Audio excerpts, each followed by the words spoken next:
He has a master's in real estate and a business degree from George Washington University. So please help me welcome Alexander Akel. Alex is a second-generation realtor. Can you tell us a little bit maybe about how the business has changed since you started in the business, maybe with some family members? Give us a little background. Well, hi, good afternoon, everyone.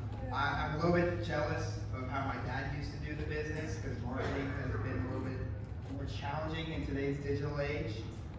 You don't get to put an ad in the newspaper like you used to and people show up. But the business is always changing. I mean, we live in a very dynamic location here in South Florida. Obviously, the topic today is how fast we're growing, and one of the challenges is how do we provide housing for all the people coming to South Florida. And everyone, I think, might have similar or different opinions, we'll find out. But everything from how we build to where we're building to what people are looking for in their homes, it's changing by the second. Preferences are always changing, and we have to be on top of these things as developers. It's not always about following trends, it's following what we believe are long-term trends rather than fads, because things can change on the dime. Sustainability is always key, right? Yeah, we look to do that in all the features we include in our houses. Right now we're doing a project, it's 208 single-family homes. It's called Villamar Toscana Isles. It's located in Hyperluxo and Haverhill. So it's not too far from here. We're 20 minutes really from everything, from Wellington, from downtown Delray, from West Palm Beach. And we like to offer tons of variety in what we build. We have 12 floor plans, so it allows people to really customize to their lifestyle, whether they have a parent that needs to live with them or whether they want to have a master on the first floor. So I think one of the trends that people on the panel will probably agree is flexibility and customization is something that's really important to buyers today, whereas maybe 15 years, 20 years ago, that was important, but not as much, especially with the dominance of things like HGTV and all these renovation shows that give builders a little bit of We can sell $1 million properties in 30 minutes. It's not a problem. Adache also joins us today, the managing partner of Adache Properties. They have current developments in Fort Lauderdale, Pompano, Lighthouse Point. He manages the day-to-day operations, the property locations and selections, oversees feasibility and investment, and he's also a managing partner for Adache Real Estate and the principal in Adache Group Architects. So it sounds like you've got pretty much a lot of inclusive stuff there with the architects and the building and the sales. What can you tell us that's different about when you're selecting a property? Where do you look? What's enticing to you about your property selection? We focus on a number of. Keep talking. He's going to find your mic. Go ahead. Testing. Good? Nope. Testing. Perfect. We focus on a number of different product types. We have luxury boutique, condominium project communities, townhome communities, and we have large multifamily rental mixed-use projects as well. So I guess it really depends on the product type we're going after. But you know, Alex and I were just talking about this earlier. I mean, land is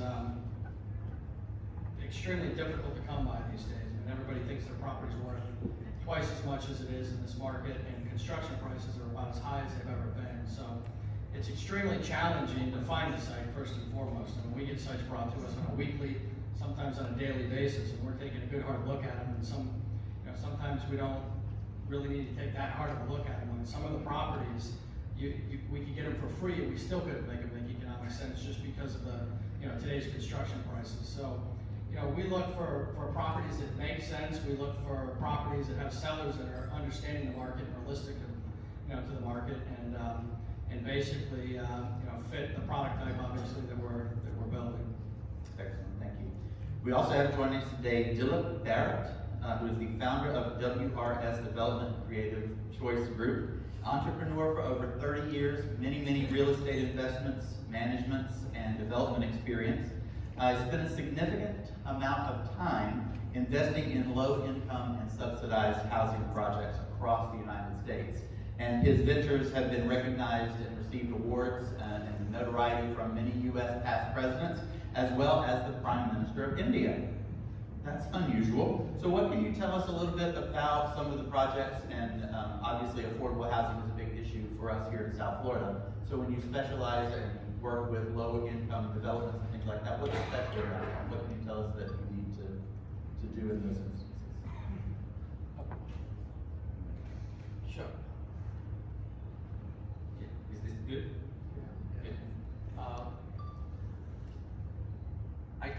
myself as a full-time student of life and part-time investor, developer, whatever role I have to play. I don't consider myself as a developer even though I'm sitting here. My friends know much more about the development. To create a low-income housing, what I learned that from a rental side, you have to really find the right site and the right financing. As we all know, or the site which can be also acquired at a very little or no cost working with the local government or the other governmental entity. So I have been fortunate to work with all different governments from US government, where I negotiated with the Secretary of the HUD. That time it was Jack Camp, if I remember going back in days, and then city level also. So putting the financing together, which is very, very creative financing, one has to come up with to create affordability. And then you have to have a good heart to provide the social services to create sustainability, because many unfortunate affordable housing residents do not have the support needed for that.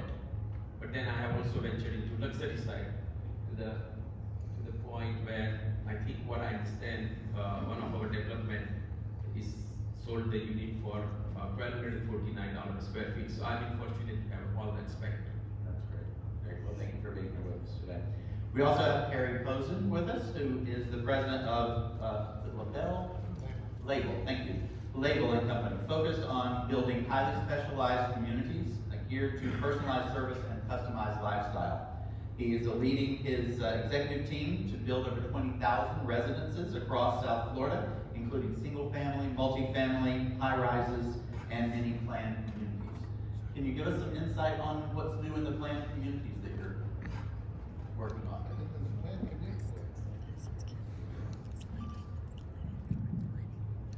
Well, in the planned community world, I think in Palm Beach County, we're pretty lucky because we have some of the finer master plan communities in South Florida. If you start in the south, if you look at what the GL guys are doing in their variety of price ranges between, the Lotuses and the Bridges, they're certainly state of the art, and obviously the Linz has been fine tuned. And then if you go in the central county, I'm a little subjective since I was with Minto for 25 years and just about lots of communities there. But Westlake is certainly a state-of-the-art new city master plan community. They just opened up their $12 million adventure park, and they're going to be offering the full gamut of a true mixed-use city. And then if you go a little further north, you see what Coulter is doing at a place like Alton, which is certainly an exceptional job. So I think each of those communities are different, and they're each designed to meet different market segments. So you can't do what GL is doing at the Bridges at Westlake, and you can't do what Westlake is doing at Alton. And they're each designed for certain price ranges and certain market segments. And at Palm Beach, we're lucky we've got some excellent builder developers that are leading the parade. Wonderful. Thank you. And finally, wrapping up our panel today is Kenneth Endelson, the chairman of Kenco Communities. It's a long-term vision with architectural integrity and ingenuity, with meticulous attention to detail. Many South Florida celebrated country club communities are a tribute to his foresight and commitment to building excellence. So been in the business for a long time. It's a lot like choosing your favorite child, but any club community that you're especially proud of that comes to mind? Addison Reserve was a nice ground up community that we did back in the 90s. Everybody poo-pooed Delray Beach at the time, which was actually pretty funny. And it turned out good timing. I think we did a pretty nice job, so that was kind of very nice place. So, and country club communities are somewhat, you're going through a cycle now that I actually think, and once the millennials graduate to taking more time off, that they'll start to cycle back more into favor. So South Florida is one of the most unique places that you could find to build in the country. We've got great things down here to offer. What are some of the things that you're putting into some of your newer communities that you think are kind of cutting edge new to the business, maybe a new mindset, maybe something old that's all of a sudden new again, that's just incredible. Well, it's kind of think different about everything, kind of analyze, and some, you know, a lot of builders are going that way. I mean, we're trying to be more efficient with space in our homes and try to offer less areas like living rooms that are typically not used that often in today's lifestyle. You know, things have definitely changed, making an easier lifestyle. But still, we use plenty of glass and light, and we're still in South Florida.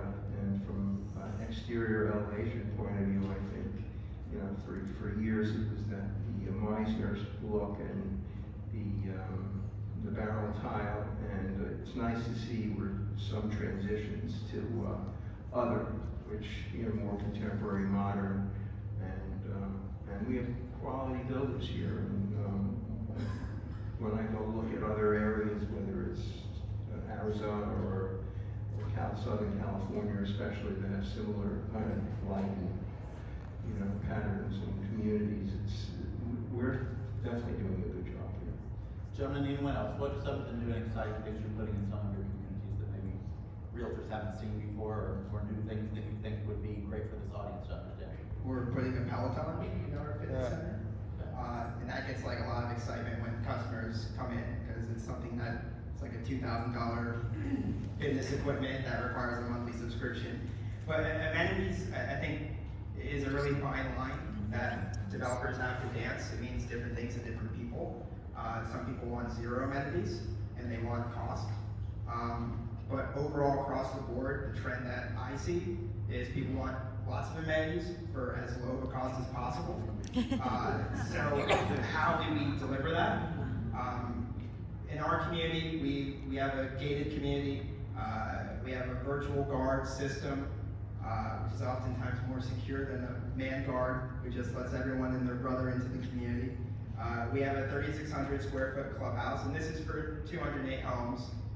Obviously the fitness center with the Peloton and free weights and elliptical machines and all that good stuff with TVs and cable, even streaming services on that fitness equipment is really key. So the low voltage in the clubhouse is to really be up to par.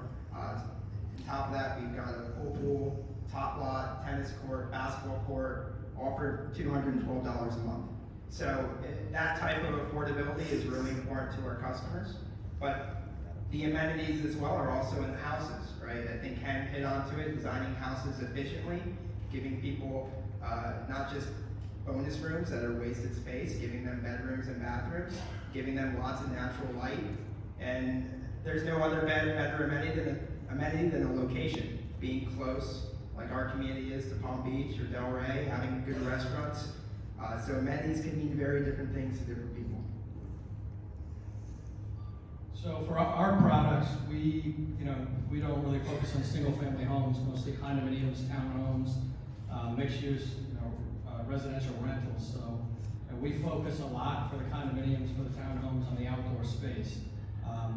Florida is really all about outdoor space. Since we don't have that backyard, since we're not a single-family home, we focus a lot on creating that large lanai backyard style terrace for some of our products with summer kitchens. We try to make the outdoor area somewhat of an extension of the living room. We're targeting a lot of different groups, empty nesters being one of them. They're actually coming from larger homes, looking to downsize. Their kids moved out and they're looking for something, maybe nice by the beach. They still want some outdoor space, but they don't want the huge home to maintain. So that's our market. We're doing some unique things as far as technology and some different services. In one of our condominiums, we actually have backup generator power, which is very rare for condominiums. Each buyer will get an auto transfer switch and get an allocation of power for when the power goes out.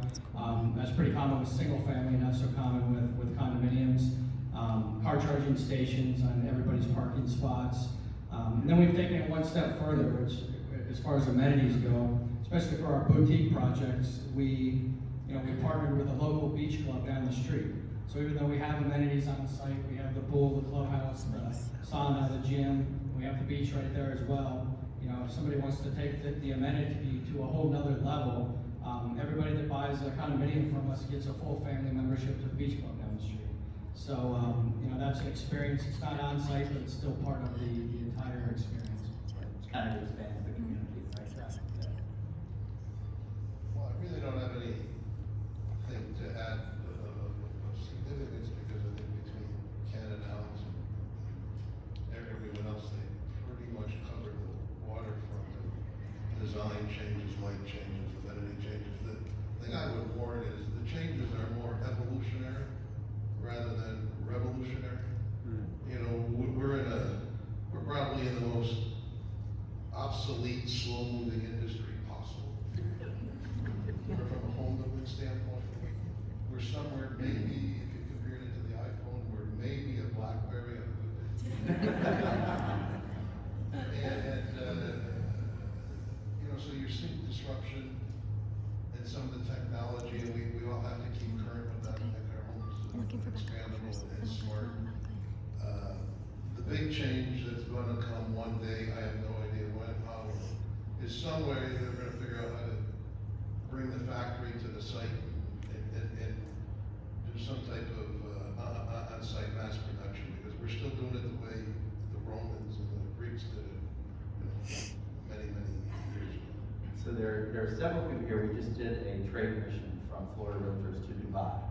And when we were there, we saw some of the most amazing architecture that we've ever seen. And these designers have to be inspired by somewhere to come up with these visions for these buildings and the way they're cantilevering everything, putting holes in buildings for support. Where do you guys find your inspiration and stuff for the homes you're building?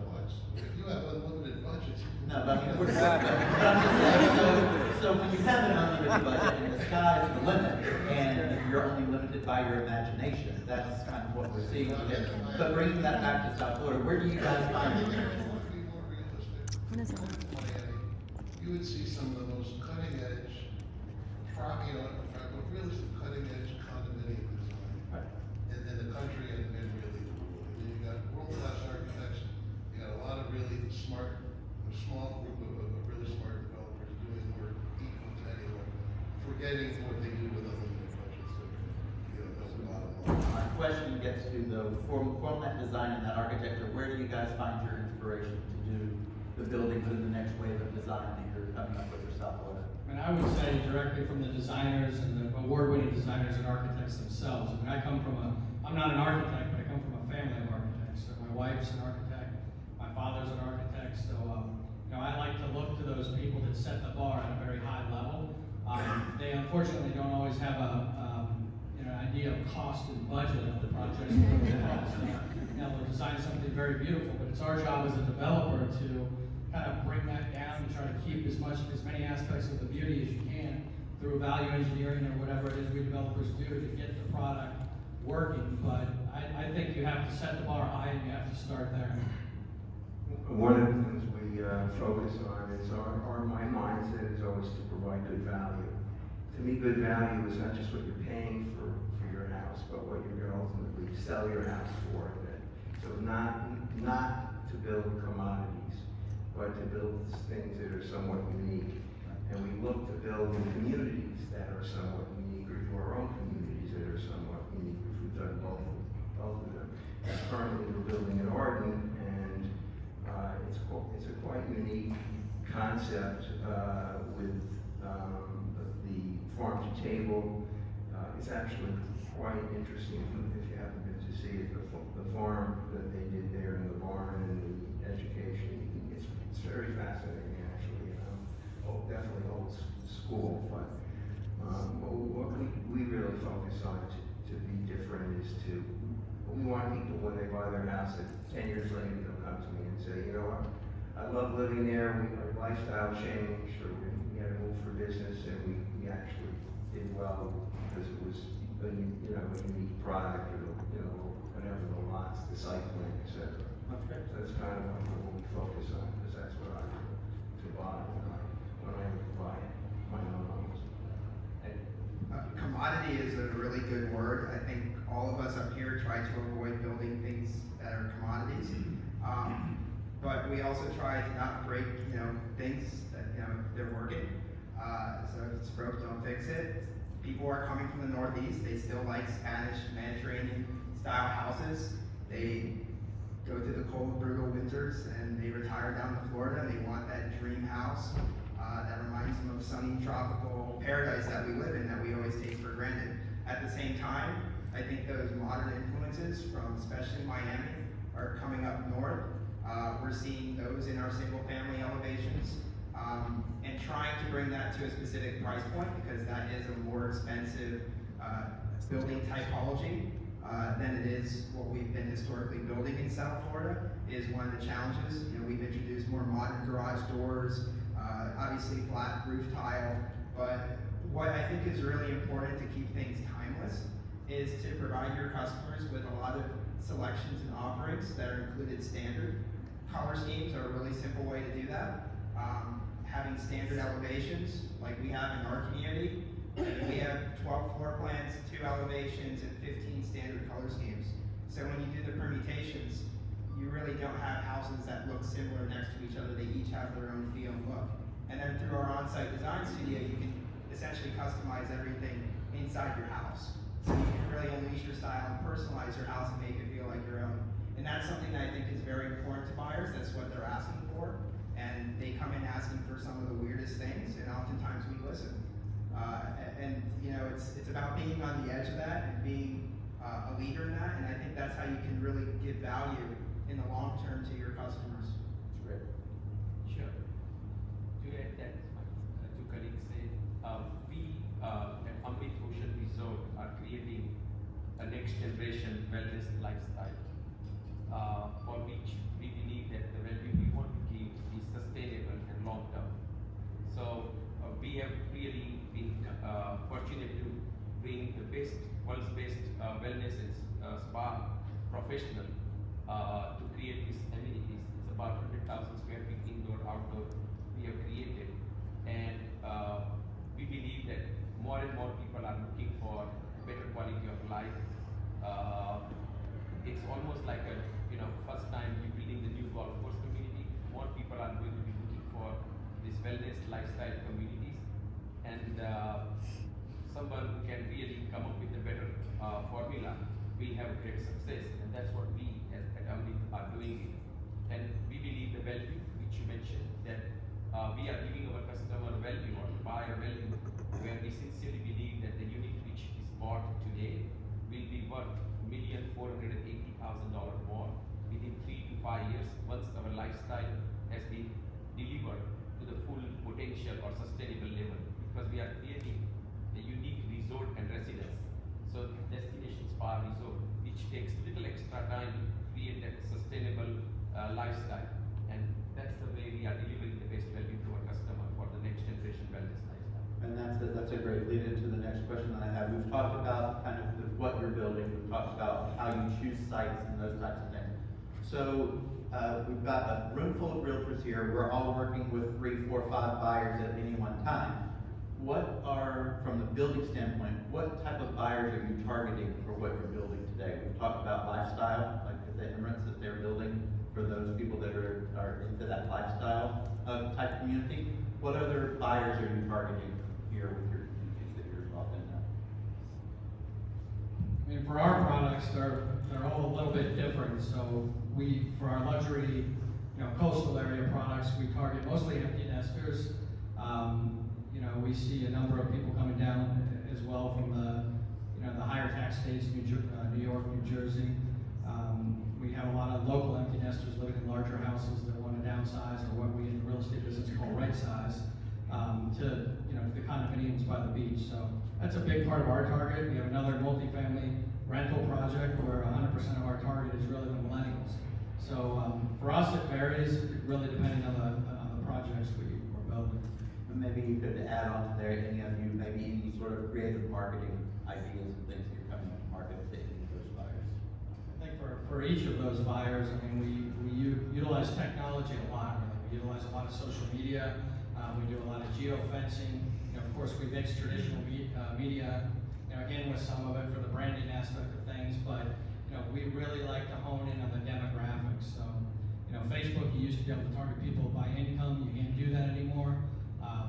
But you can still target, you can get people that are a member of fine wine clubs or Bugatti clubs, or you can still target people of a certain income in different ways.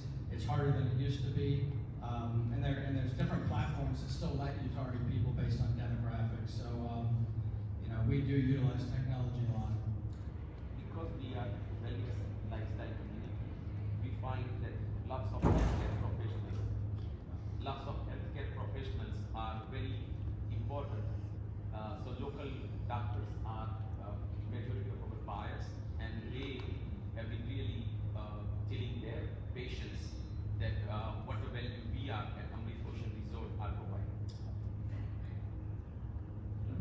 Well, I think from our standpoint, we really want to be the high-quality, low-cost provider in master plan communities.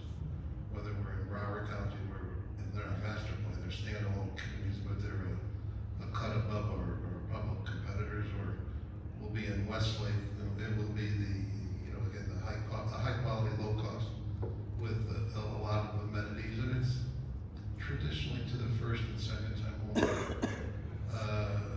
There's a growing trend, we've seen it actually fairly significantly. We design homes for it, for the multi-generational household, and that really goes both ways.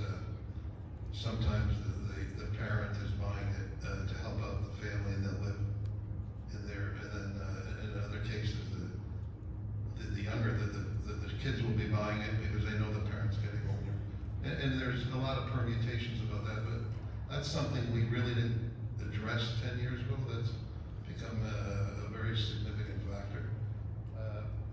I think it's correct. I mean, the marketing today is largely web and social media based. I mean, when you look at the budgets that we did 15 years ago for the newspaper, and you look at the budgets today, it's not even 1% for most of us.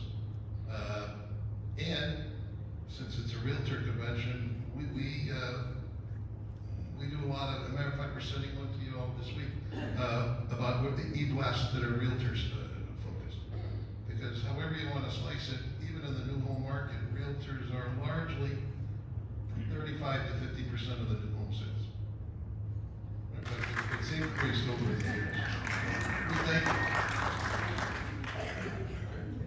We're targeting mostly move-up buyers. It's interesting where they're all coming from, and what we see very often is a lot of people are actually, they look at some of the more production home builders, and they wind up coming to us and supposedly stretching a little bit, and once they make the leap, they're very happy because they have a price point in mind, and then they go a little higher, and they realize they're getting a more customized home on a bigger lot, which is a big thing today because we're so constrained in South Florida that when we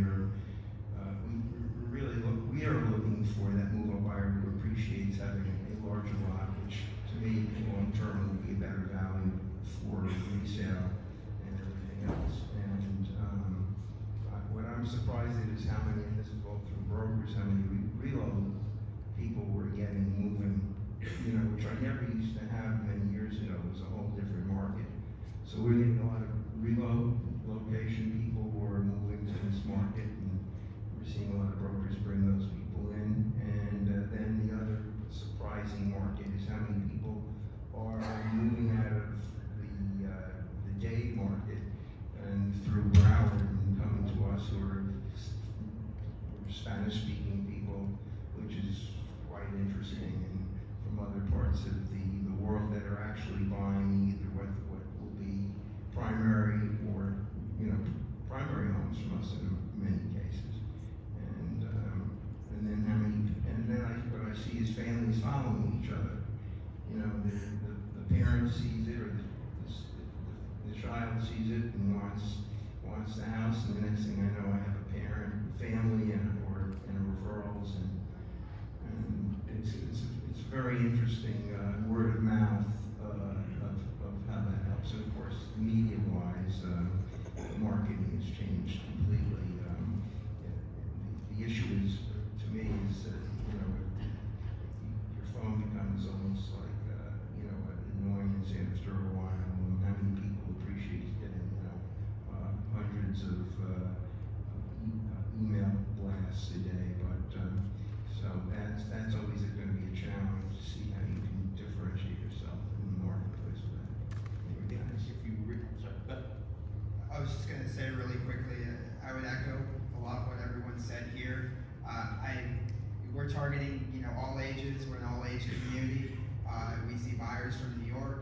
We see buyers, you know, from other countries, from Brazil, from China, obviously a local buyer, people already living within close proximity to our community. But buyers our buyer pool is really a reflection of kind of the melting pot that South Florida already is.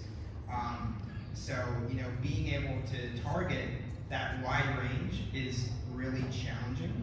So that's why our approach for marketing is we don't really look at a cost per lead per se. We kind of look on a full-on marketing blitz and how we can get in, you know, people's faces and keep our image and keep a consistent image in the public. And I think that's where the digital stuff, and I guess I'm the younger one here on the stage, so I should be all about the digital. But I think that's where the traditional marketing really needs to still be emphasized. And someone told me there's nothing better than a sign outside your property. You can spend all you want on digital, but you'll maybe get more phone calls from a good old sign. I think that's still true today, and that's something that you can't abandon. But your mix has to obviously have the digital mixed in with more of the traditional media channels as well. If we were to read Realtor magazine, they talk about the millennial buying force that's either out there or coming. We haven't really talked much about millennial buyers, but are any of you seeing a millennial wave or anything in South Florida that you're experiencing millennial buyers in your community? Sure. Yeah, I think we're seeing it. I think it's, well, I don't believe most of what you read. Not all the millennials are staying downtown in the urban centers for rentals. First of all, they're getting married later, so their whole life cycle is starting much later. And they enjoy the urban centers while they're young and single. But once they get married and start having families, I think the last year or two, they're showing they followed in their families' footsteps, and they start moving to the suburbs in fairly traditional numbers. Because, you know, for the schools, the parks, the athletics, the security, the safety, the same thing, generation after generation is finding. So everything with the millennials is delayed. What's equally, if not a more significant market, is the baby boomers, because that's the biggest number coming through from, you know, the late 50s to the early 70s. Part of the problem is a lot of them are staying, well, a lot of us. But a lot of them are staying in their homes longer because they're working longer.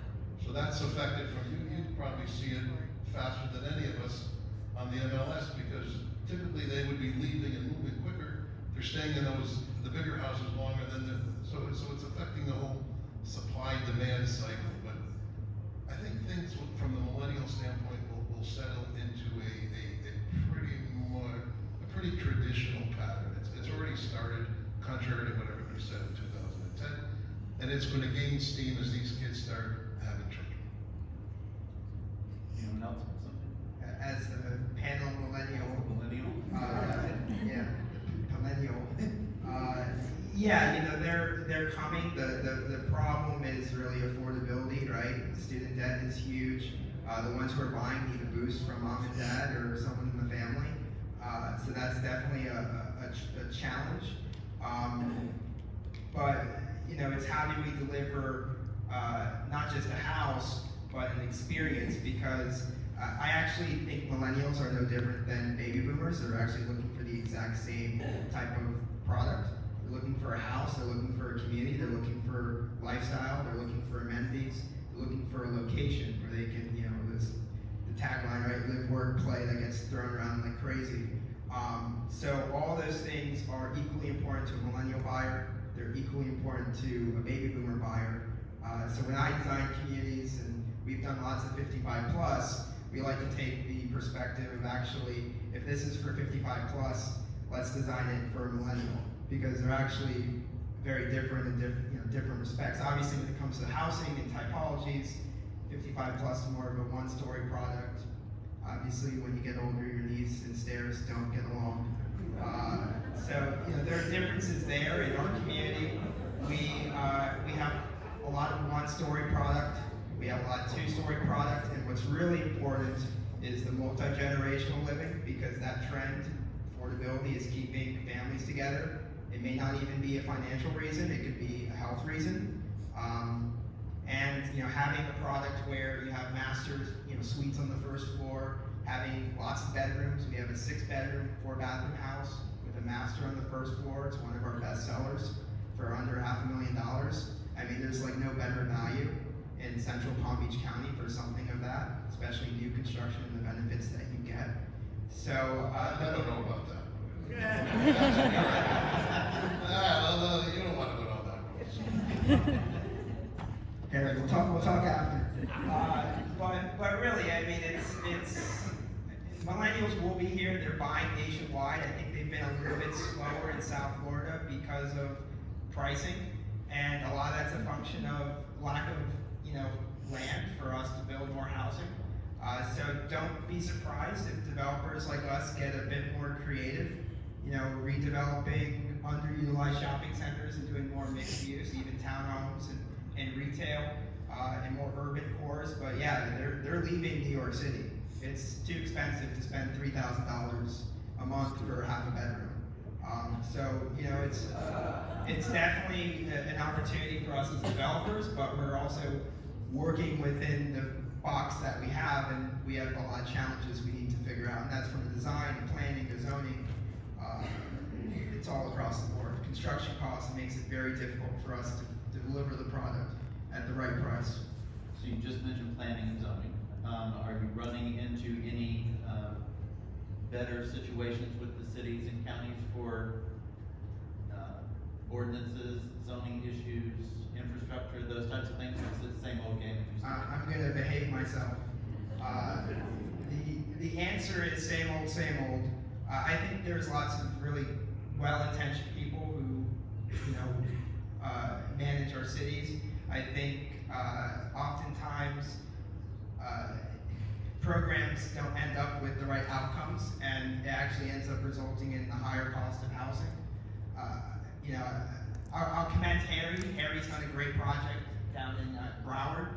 They have different right-of-way requirements, they have different density requirements, and that allows them to put more units, allows them to have more density, and bring in more affordable product. Palm Beach County's planning and zoning has completely different code that we have to work with. So I think upzoning certain areas, would be good. I think there are lots of sites that are still underutilized, but there's like I said, I'm going to behave myself. There's obviously lots of challenges where simple zoning codes can change the design typologies that we as builders could build, and we can result in more housing. We want to build housing. We want to build the cheapest. I think everyone here wants to build the cheapest housing possible from a price perspective, but still bring in great amenities and great features that give customers value, because that's our name and that's our reputation. And I'm pretty sure that's a common sentiment across the board. Cost effective, not cheap. Don't like to put cheap products, we like to put the right products. I mean, we do that in our product. We build first floor, second floor concrete block construction, impact windows. We have smart home feature standards, so we deliver a really awesome house. But that's always a fine line that we have to navigate. So I know you all have some booths outside here that our realtors have been visiting. But we'll have one question from the audience. Anybody have a great question out there? All right, we'll have a great question from the audience over here. But not Howard, the guy behind you. Howard, I don't want you to get confused. But why don't you guys just go down the line, give us a shameless plug for one of your communities. Why don't we pick out a community and tell us why we're going to visit that community. Give us a shameless plug right now. Anybody want to start? You want to let them go first? Well, you want to do your question first, Howard? Sure. All right. Solar energy is a growing thing out there in the marketplace. Florida is pretty much way behind many of the other parts of the country. What are you seeing out there as far as consumer demand for product, and how is it falling into the pricing? We don't get a lot of feedback from customers on it. I see it as a future. Right now, it's a bit cost prohibitive.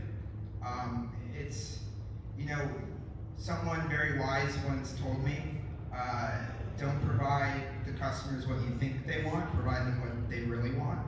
And that's a challenge that I think we all struggle difficult to understand all the time. And what customers really want is the lowest price possible house with all the bells and whistles. So, AKA $1 million house for $250,000. And so solar is one of those things that makes that really prohibitive, but it's absolutely the future. And you know, we have a natural gas community. Natural gas was a no-brainer for us. We try to do things that are energy efficient, but we don't really get feedback from customers asking for that. If I were to include every bell and whistle, I wouldn't end up selling any houses, and I'd be stuck building monuments, which is not the business I really want to be in. Anyone else have a solar? My response, generally California seems to be the hot spot, and it's because of subsidies and financing contingencies that they have, where it's, it's no money down and, they build it into the price of the house, but it's really that California subsidizes the product. It's not, and I don't believe Florida does, it's a huge difference. All right, shameless plug time.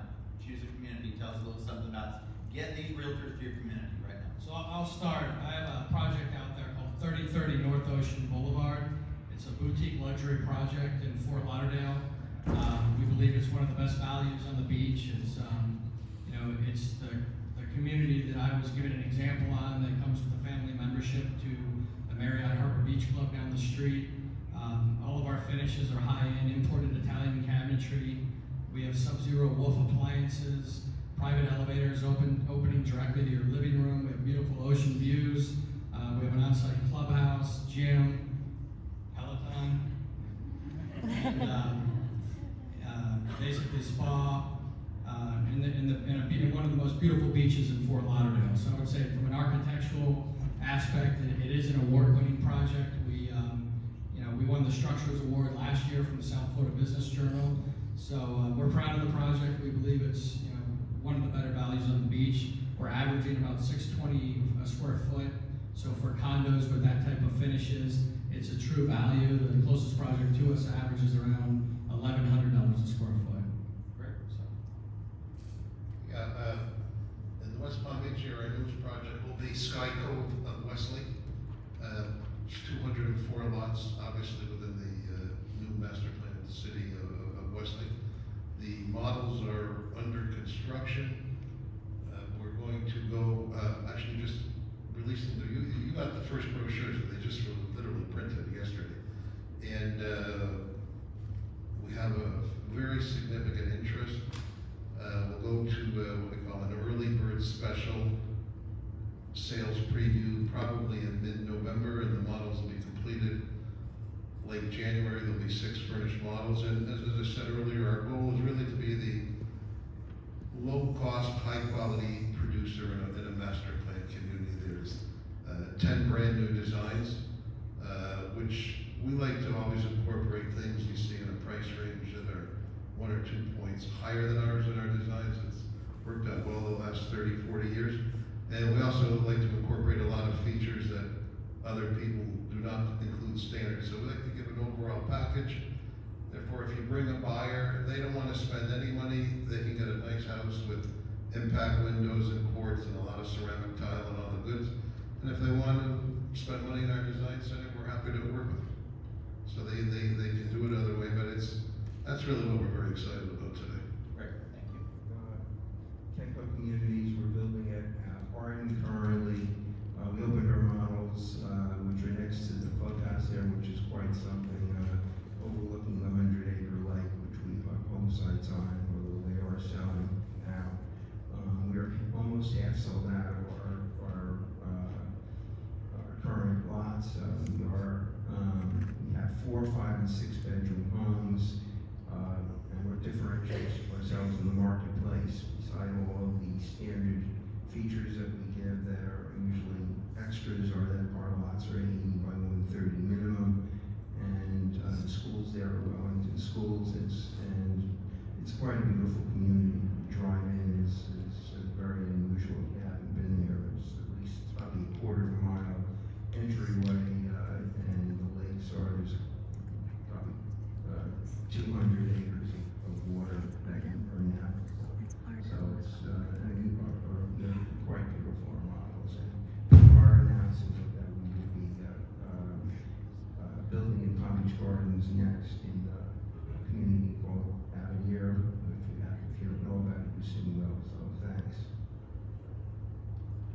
So I've been doing the plug the entire time, but definitely come out to Villamar, Toscana Isles. We have 208 single-family homes. We're located in Hypoluxo and Haverhill, so it's just right off 95, or one of the furthest east communities between Military and Jock. So it's great for people who are working in West Palm Beach, or they want quick access to Delray or Boca Raton. You can actually be in Town Center Mall in less time than it takes to go from West Delray. So it's, we've got great schools. We have a fantastic product, 12 floor plans, 3 one-story, 9 two-story. We are similar philosophy as my peers here. We like to incorporate standard features that are other people's upgrades. So that's really important to us. We build a damn good house, and that's just years of experience. And we, I think Harry hit it really on the head, and the nail on the head. We build houses like the Romans do. We're just a little bit smarter nowadays. But homes They are. were smart. You go to Pompeii, they were smart. Well, We got numbers that they use. we manage, we all have similar subcontractors. We manage our teams really effectively, and we make sure that, any home that we deliver, it gets stamped with our name, and that's our promise to our quality that we deliver, and we take serious pride in that. So that's something that's really important, and that we deliver, value and long-term value. I spoke about the amenities. We're very amenity rich at a very affordable price point. And if you want to spend money on options and upgrades, we can entertain lots of different things. We have a full design center, and if you're happy with the standard features, which they are really above and beyond to most of our competitors, you can do that as well. So I definitely encourage you to come check us out. And for realtors, we do have an all-star agent program where you can become an Akel all-star agent. So the more homes you sell in a year, your commissions go up, and higher commissions means a lot of good things. So thank you, and thank you to the Realtor Association for having me here today. Thank you. I want to request you to visit Amrit Ocean on Singer Island, which is at 3100 North Ocean Drive. It is really a next generation wellness communities. Wellness industry is probably largest, as some of you know, that's $4 trillion industry. This is where we think the luxury homes will be more going for. It offers the best value on oceanfront currently and on a long-term basis. So I urge you to look it up and visit it. Thank you so much. And thanks to all of you for coming out today. These gentlemen are going to be outside. We've still got some food.